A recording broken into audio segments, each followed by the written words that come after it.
आजकल बहुत सारे लोगों के मोबाइल पे बैंक के तरफ से मैसेज आ रहा है। मैसेज क्यों आ रहा है कि 15 अप्रैल से जितने भी फ्रीज अकाउंट है, डोरमेंट अकाउंट है, इनएक्टिव अकाउंट है, उस पर कार्रवाई शुरू होगी बैंकों के तरफ से। इसको लेकर क्या है कि बहुत सारे लोगों को मैसेज आ रहा है। मैसेज क्या आ रहा है कि अपने अकाउंट को केवाईसी करा लीजिए, केवाईसी अपडेट करा लीजिए। ऑनलाइन भी आप इसे केवाईसी कर सकते हैं, अपडेट कर सकते हैं। अगर आप 1 साल से, 2 साल से, 3 साल से अकाउंट का इस्तेमाल नहीं कर रहे हैं तो इसके लिए मैसेज आ रहा है। और ये व्हाट्सएप पे मैसेज आ रहा है। ये मेरे पास भी आया है। मैं आपको दिखा दूं कि मेरे पास भी बैंक ऑफ इंडिया का मैसेज आया है। ये बैंक ऑफ इंडिया का व्हाट्सएप मैसेज है, जिसमें लिखा हुआ है कि आपके अकाउंट में कुछ सालों से ट्रांजेक्शन नहीं हुआ है, आपका अकाउंट फ्रीज कर दिया गया है, आप इसे चालू कराना चाहते हैं तो ऑनलाइन ही आप इसे केवाईसी अपडेट कर सकते हैं, अपना आधार और अपना पैन नंबर डाल के। ये देखिए बैंक ऑफ इंडिया का है। इसमें और भी बहुत सारी चीज़ें लिखा हुआ है जो स्क्रीन पे आप देख रहे होंगे। Notice for customer regarding to update your KYC immediately. Dear customer, your Bank of India account will be suspended today because your previous month Aadhaar and PAN card not KYC not updated. Please immediately open APK and update your KYC. और भी बहुत सारी चीज़ें लिखी हुई है। तो आपको बता दूं ये मैसेज बहुत सारे लोगों को आ रहा है। किसी का SBI में अकाउंट है, किसी का HDFC में है, किसी का बैंक ऑफ इंडिया में है। तो एक्टिव नहीं है, आपके पास 2, 4, 5 अकाउंट है, आप 2-3 को इस्तेमाल नहीं कर रहे हैं, या फिर 2 है, 1 को इस्तेमाल नहीं कर रहे हैं, तो ऐसा मैसेज आ रहा है कि केवाईसी करा ले। तो ये जो मेरे पास आया है, सारा नोटिस आया है, नीचे APK फाइल आया है, जिसको क्लिक करके कहा जा रहा है कि इसको केवाईसी आप कर लीजिए, आपका अकाउंट बंद नहीं होगा अगर जरूरत है तो। और ये बैंक मैनेजर के नंबर से आया है। उनका बैंक मैनेजर का फोटो भी लगा हुआ है, देख रहे हैं। उसके बाद उनका नंबर भी है, यहाँ पे बैंक ऑफ इंडिया लिखा हुआ है, सारा उनका डिटेल्स लिखा हुआ है, बिजनेस अकाउंट से आया है। इसके अलावा नोटिस का पेपर भी इसमें डाला गया है, आप देख सकते हैं। जो बैंक ऑफ इंडिया का है, लेटर हेड पे है, इस पर बैंक ऑफ इंडिया का मुहर भी लगा हुआ है। सारा डिटेल्स व्हाट्सएप पर भेजा गया है। तो यह जो इस तरह का केवाईसी करने के लिए आपके पास मैसेज आ रहा है, या फिर जितने भी लोगों के पास मैसेज आया, चाहे किसी बैंक में आपका अकाउंट है, तो आप सतर्क हो जाइए, सावधान हो जाइए। किसी भी बैंक का केवाईसी आप ऑनलाइन नहीं कर सकते। खुद से पैन कार्ड, आधार कार्ड डिटेल्स डाल के किसी भी लिंक में या APK फाइल में डाल के आपको करने के लिए बैंक कभी नहीं कहता है। ये सीधा सीधा देखा जाए तो फ्रॉड है। फ्रॉड कैसे है?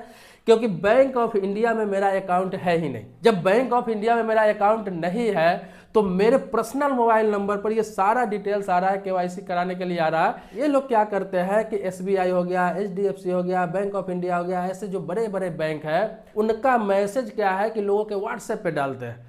इनको पता है कि जिनका अकाउंट नहीं है वो तो समझ जाएंगे फ्रॉड है या फिर मेरे पास गलती से आ गया है। लेकिन जिसके पास अकाउंट है वो डर जाएंगे।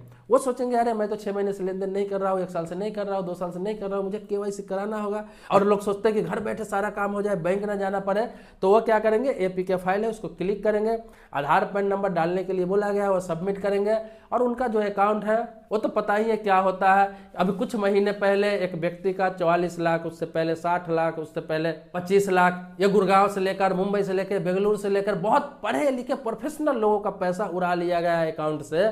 इसी प्रकार से बिल्कुल थोड़ा सा मिस्टेक, आपकी गलती यही होगी कि आपके पास व्हाट्सएप मैसेज आएगा या फिर मैसेज आएगा, आप सोचेंगे अरे बैंक अब जाना नहीं पड़ेगा, बैठे बैठे मेरा अकाउंट चालू हो जाएगा। जो आपका अकाउंट चालू है, उसमें पैसा डला हुआ है, आप लेन देन कर रहे हैं, ट्रांजेक्शन कर रहे हैं, सब कुछ कर रहे हैं, लेकिन इस तरह का जो मैसेज आता है कि केवाईसी आपको करना है, तो आप सोचेंगे भाई केवाईसी तो करना ही है, क्योंकि एक्टिव अकाउंट में भी 5 साल में एक बार आपको केवाईसी करना ही होता है किसी भी प्रकार से, ताकि नए तरीके से आपका फोटो, आपका डिटेल्स उसमें अपडेट हो जाए, मोबाइल नंबर फिर से अपडेट हो जाए, नया एड्रेस अपडेट हो जाए, तो कराना ही पड़ता है। और नए लड़के हैं, नए अकाउंटधारी है, यंग लोग हैं, और जो कम पढ़े लिखे हैं या पढ़े लिखे नहीं है, थोड़ा बहुत पढ़े लिखे हैं, तो वो लोग तो और डर जाते हैं। वो तो जल्दी सोचते हैं कि चलो डिटेल कुछ करना नहीं, आधार नंबर और पैन नंबर डालना है, सबमिट कर देना है और सारा चीज हो जाएगा। ये APK फाइल जो है आपके जो व्हाट्सएप पर आता है, ये बहुत ही खतरनाक है। किसी भी प्रकार का आपके पास APK फाइल आता है, कभी भी कोई भी डिटेल्स ना डाले उसमें, किसी प्रकार का क्लिक नहीं करे। मैं तो बताऊंगा उसे क्लिक ही नहीं करे, डिटेल डालना तो दूर की बात है, उसे टच ही नहीं करे, क्लिक ही नहीं करे। क्योंकि बहुत सारे APK फाइल ऐसा होता है जिसको क्लिक करते बिना डिटेल्स डाले आपका मोबाइल ही हैक हो जाता है, और आपके मोबाइल में जो भी चीज है आपको पता भी नहीं चलेगा, और अगला बंदा ऑपरेट कर रहा होता है, क्योंकि आपने लिंक पे क्लिक किया और मोबाइल वो हैक कर लेता है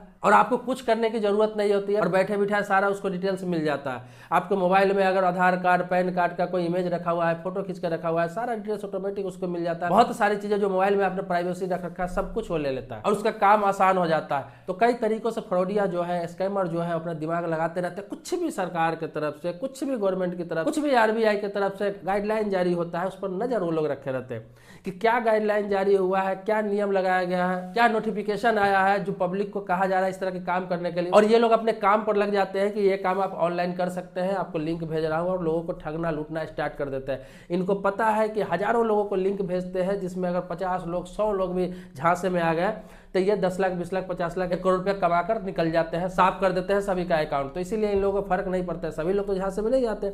अब देखिए, बैंक ऑफ इंडिया में मेरा अकाउंट ही नहीं है, आज तक मैंने जीवन में बैंक ऑफ इंडिया में अकाउंट नहीं खोला, और ये मुझे नोटिस भेज रहा है कि आपका बैंक ऑफ इंडिया में जो अकाउंट है आप अपना सारा डिटेल्स वहां पे डाल के सबमिट कर ले, ताकि आपका अकाउंट बंद ना हो। आप KYC करा ले, अगर नहीं कराएंगे तो आपका अकाउंट 15 अप्रैल के बाद बंद कर दिया जाएगा। तो आपके पास इस तरह का कोई मैसेज आता भी है तो आप किसी प्रकार का क्लिक ना करें, अपने बैंक में जाकर संपर्क करें। बैंक में जाकर नोटिस दिखाया, अगर नोटिस किसी प्रकार का आता है व्हाट्सएप पर तो बैंक में जाकर संपर्क करें, क्योंकि KYC बैंक में जाकर ही होता है, या फिर अकाउंट क्लोज करना है तो बैंक में ही जाकर क्लोज किया जाता है। ये दोनों प्रक्रिया के लिए अभी बैंक ऑनलाइन कोई भी सिस्टम नहीं निकाली है, इसलिए कि इसमें बहुत सारा फ्रॉड हो सकता है, बहुत सारा स्कैम हो सकता है, किसी के साथ धोखा हो सकता है, और बैंक स्टाफ जो है या फिर बैंक के कर्मचारी है या फिर बैंक है वो बदनाम होगा। इसलिए ये प्रक्रिया ऑनलाइन फिलहाल कोई भी बैंक या फिर आरबीआई नहीं रख रखी है कि ऑनलाइन आप KYC करा सकते हैं या ऑनलाइन अकाउंट को क्लोज करा सकते हैं। आप इन दोनों कामों के लिए आपको बैंक में जाना ही पड़ेगा, अपने ब्रांच में जाना पड़ेगा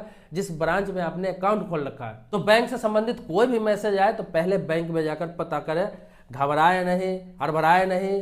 बैंक ऐसे ही किसी का अकाउंट नहीं बंद कर देता है इतना आसानी से। अब चाहते भी है तो जल्दी नहीं बंद करता, आवेदन भी देते हैं तो आपको कन्विंस किया जाता है, आपको समझाया जाता है, आपको मना किया जाता है, आपको नए नए ऑफर देता है, और ऐसे कैसे आसानी से बंद कर दिया जाएगा। ये 15 अप्रैल वाला जो मैटर है कि 15 अप्रैल के बाद बहुत सारे अकाउंट बंद किए जा सकते हैं जो डोरमेंट है या फिर फ्रीज है या फिर इनएक्टिव है, ऐसे अकाउंट को बंद किया जा सकता है अगर उसमें KYC आप जाकर नहीं कराते हैं तो अगर आपका कोई 3 साल 4 साल 5 साल पुराना अकाउंट है, लेन देन नहीं कर रहे हैं, उसे चालू रखना चाहते हैं, तो जाकर आप KYC कराकर उसे चालू कर सकते हैं। अगर नहीं कराएंगे तो बैंक उसे फ्रीज करके बंद कर देगा, तो इससे कोई दिक्कत नहीं। जब आप यूज ही नहीं कर रहे हैं, बंद करना ही चाह रहे हैं तो ऑटोमेटिक बंद हो जाएगा।